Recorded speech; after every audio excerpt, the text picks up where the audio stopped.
दोनों पाकिस्तान में हमारे साथ मौजूद हैं डीपीओ एक्साइज सजील खान साहब। वेलकम कहेंगे सजील साहब आपको शो में। सबसे पहले तो हमें बताइएगा ये तब्दीली आ गई है बड़ी एकदम से, तो ये इसकी जरूरत आखिर क्यों पड़ी थी कि सीएनआईसी के साथ रिलेट किया जाए? जी जी, thank you so much for inviting. Welcome जी।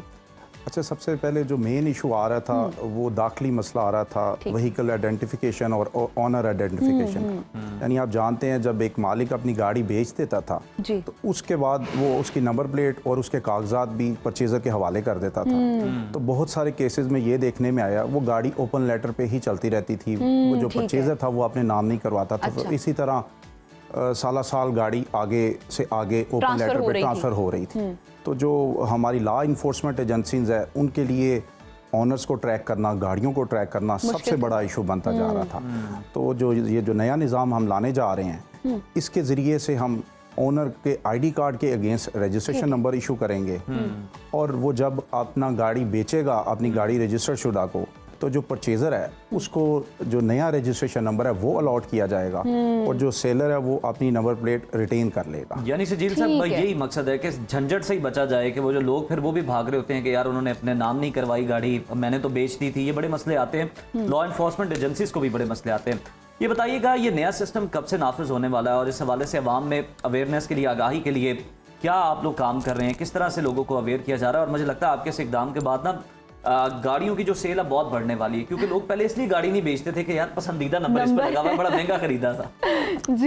जी बिल्कुल, ये भी एक इशू आता था। 1 सितंबर से हम ये निज़ाम लागू करने जा रहे हैं, ठीक है। और पंजाब कैबिनेट ने ये लॉ पास कर दिया, जो लॉ में अमेंडमेंट थी ज़रूरी वो हो चुकी है। ठीक है। अब सिंपली हमारे मोटर व्हीकल रजिस्ट्रेशन सिस्टम में इसको अपग्रेड करना लाजम है, क्योंकि पहले हम चेसिस के अगेंस्ट रजिस्ट्रेशन नंबर इशू करते थे और अब हम आईडी कार्ड के अगेंस्ट ओनर को रजिस्ट्रेशन नंबर इशू करने जा रहे हैं। तो उस तब्दीली के लिए कुछ टाइम रिक्वायर्ड है। ठीक है। ड्यूरिंग दैट पीरियड जो आवाम है उसको चाहिए कि वो जो अपनी गाड़ियाँ हैं वो अपने नाम करवा लें। ठीक है शर्जील साहब, ये भी अगर आप हमें बता दें कि जो 1 सितंबर से तो ये लागू होने जा रहा है, लेकिन इससे प्रीवियस जो गाड़ियां लोगों ने ली हुई हैं, खरीदी हुई हैं, उनका फिर प्रोसेस कैसे आएगा?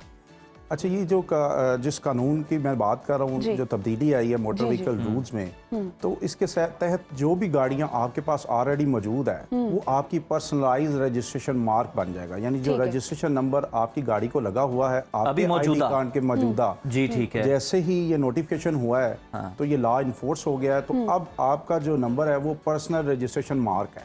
ठीक है। तो 1 सितंबर के बाद जैसे ही आप गाड़ी बेचेंगे अपना नंबर आप रिटेन कर लेंगे, रजिस्ट्रेशन नंबर, और जो गाड़ी बेचने वाला है उसको एक नया रजिस्ट्रेशन नंबर अलॉट किया जाए। सजील साहब यही इसी में एक ज़िमनी सवाल मेरा कि अगर बिलफर्ज हमारे पास एक गाड़ी है और उस पे नंबर लगा हुआ है, हाँ ठीक है, तो वो नंबर मेरे पास ही रहेगा 1 सितंबर के बाद अगर कल को आप गाड़ी बेच देते हैं, यानी ये नंबर मेरे नाम पर शिफ्ट हो जाएगा, मेरे आईडी कार्ड पे शिफ्ट हो जाएगा? बिल्कुल, जो सेलर है जैसे ही वो अपनी नंबर पे रिटेन करेगा, सही, तो उसके पास ऑप्शन मौजूद होगा कि वो अपनी नई खरीदने वाली गाड़ी को उससे लगवा सकता है, यहाँ को अपने नाम गाड़ी ट्रांसफर करवा रहा है तो उससे भी लगवा सकता है। तो और एक तीसरा ऑप्शन भी हम उसे देने जा रहे हैं कि वो अपनी मर्जी का रजिस्ट्रेशन नंबर भी चूज कर सकता है, उसकी कुछ प्रेस्क्राइब्ड फी है।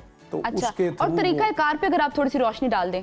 अच्छा, इसका तरीक़ेकार बड़ा ही सिंपल है। हमने ऑनलाइन एप्लीकेशन मुतारफ़ कराई है। एक्साइज एंड टैक्सेशन पंजाब ने और पंजाब इंफॉर्मेशन टेक्नोलॉजी बोर्ड ने कोलैबोरेशन करके ई पे पंजाब के नाम से एक ऐप, ठीक है, उसके ऊपर हमने ऑप्शन दिया ट्रांसफ़र ऑफ व्हीकल ओनरशिप का, उसके साथ साथ टोकन टैक्स का भी ऑप्शन दिया हुआ है और वैनिटी नंबर प्लेट्स भी हमारी है उसके भी ऑप्शन दिए हुए हैं। तो ट्रांसफ़र पे आ जाते हैं। ट्रांसफ़र ऑफ व्हीकल पे आपने जाना है, ई पे पंजाब आपने डाउनलोड कर लेनी है अपने किसी भी एंड्रॉयड फ़ोन से। आपने वहाँ पे जाके अपना ट्रांसफ़र ऑफ ओनरशिप पे गाड़ी का नंबर एंटर करना है। सही है। आपके पास जो डाटा आएगा वहाँ पे परचेजर ने अपने जो डाटा है उसको फीड करना है। जैसे ही वो फीड कर देगा उसको फ़ी अदा करनी पड़ेगी। कितनी फ़ी होगी? फीस हर गाड़ी के बेसिकली गाड़ी के हिसाब से, सीसी के हिसाब से। ट्रांसफ़र फीस में कोई चेंज नहीं है। ये जो पर्सनल रजिस्ट्रेशन मार्क है इसकी फीस नॉमिनल है, वो 1 से लेकर 1000 सीसी तक जो गाड़ियाँ हैं उनके लिए 2000 रुपया है। और 1000 से 1800 सीसी तक जो गाड़ी है उसके लिए जो 4000 रुपया फीस है और 1800 सीसी नबाब जो गाड़ियाँ हैं उनके लिए 6000। सजील साहब ये भी बताएं, ये भी एक कन्फ्यूजन है, इसको भी ज़रा बता दें लोगों को। अगर एक शख्स के नाम पर बहुत सारी मल्टीपल कार्स हैं या फिर उसके नाम पर बाइक्स भी हैं, उसका क्या तरीक़ेकार है? वो नंबर किस तरह से उसके पास रह सकते हैं? और अगर हम देखते हैं कि कंपनीज के नाम पर भी गाड़ियां होती हैं, उनका क्या तरीक़ेकार होगा फिर इसका? जी बिल्कुल, जैसे ही आप गाड़ी जो कंपनी के नाम है वो उसके एनटीएन के अगेंस्ट होल्ड कर लेगी, ठीक। यानी कि वो कंपनी के नाम ही रहेगी उसके है। एनटीएन के अगेंस्ट। उसका जो यूनिक आईडी है वो एनटीएन है, जिस तरह से आम बंदे का आईडी कार्ड होता है। जी तो एक से ज़्यादा अगर गाड़ियाँ हैं तो रजिस्ट्रेशन नंबर भी एक से ज़्यादा अलॉट किए जाएंगे। एक सही। रजिस्ट्रेशन नंबर एक ही गाड़ी को लगाया जा सकेगा। ठीक है। तो उसके पास एक से ज़्यादा नंबर अगर तो पहले से मौजूद हैं, कोई गाड़ी वो बेच चुका है और उसके पूल में उस आईडी कार्ड के अगेंस्ट नंबर वेकेंट है, तो उसकी फीस भी कोई नहीं और वो उसको लगवा सकता है। ठीक है। ठीक है। तो अगर उसके पास कोई पूल में नंबर मौजूद नहीं है तो वो अपने नाम गाड़ी ट्रांसफ़र करवाता है, तो उससे एक नया रजिस्ट्रेशन नंबर जो नॉमिनल सी एक प्रेस्क्राइब्ड फी ठीक है। है उसके थ्रू उसको अलॉट कर दिया जाएगा। तो ओवरऑल ये जो तब्दीली लेके आई जा रही है इसीलिए कि थोड़ी सी शफाफियत आ जाए और जो ऑनर है उसकी क्लैरिटी हो जाए, यही बेनिफिट है इसका। जी एक तो ये भी है बेनिफिट, और सेकेंडली आप देखें छोटे इजला वाली गाड़ियां जैसे शेखुपुरा, मियाँ वाली और मुल्तान वगैरह के लोग हैं, उनकी गाड़ियों की जो मार्केट वैल्यू होती थी ये वो बड़ी लाहौर मोनोपोली की- तोड़ी गई है, हाँ। जी वो लाहौर की मार्केट वैल्यू से वो डिफर करती थी। हालांकि ये बड़ी नाइंसाफी थी, नाइंसाफी, डिस्क्रिमिनेशन था कि गाड़ी तो वही होती है और उसके ऊपर अगर टैग लग गया रजिस्ट्रेशन का मुल्तान का या मियाँ वाली का तो उसकी प्राइस लाख 2 लाख कम हो जाती है। तो जैसे ही ये अमल इस अमल के थ्रू वो अपनी ट्रांसफर करवाएगा तो उसको भी वही यूनिवर्सल सीरीज का नंबर अलॉट किया जाएगा जो कि लाहौर में अलॉट किया जा रहा है। ठीक है। तो ये भी एक बेनिफिट्स है। जी और साहब लास्टली कोई शॉर्टली एक मैसेज दे दें, और वो टोकन टैक्स की भी जो डेट है वो भी आ गई है, लोग जमा करवा दें वो भी जरा बता दें।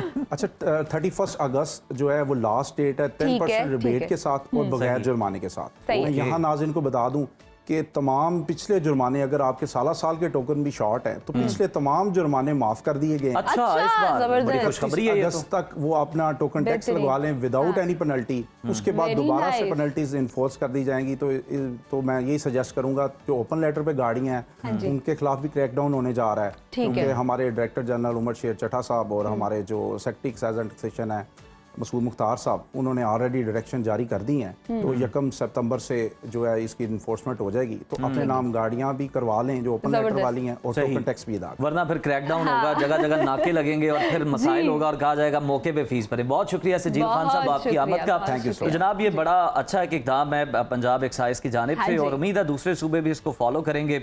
और जनाब अब आप अपना पसंदीदा नंबर जो है अपने पास ही रख सकते हैं, लेकिन जी। उससे पहले जिम्मेदार शहरी होने का सबूत दें। अगर आपने बिल्कुल गाड़ी ऐसे। अभी तक अपने नाम नहीं करवाई उसको करवा लें। टोकन टैक्स शॉर्ट है तो उनको फौरन जमा करवाएं, वरना फिर क्रैकडाउन होगा और आपको परेशानी का बिल्कुल सामना ऐसे, और करना पड़ेगा। 31 अगस्त तक की डेट दी गई है उज़ैर, अभी भी 1 हफ्ते का टाइम है, तो आप लोग इंतजार ना करें, इस ऑफर को अवेल करें क्योंकि पिछले वो चीजें भी माफ की जा रही है।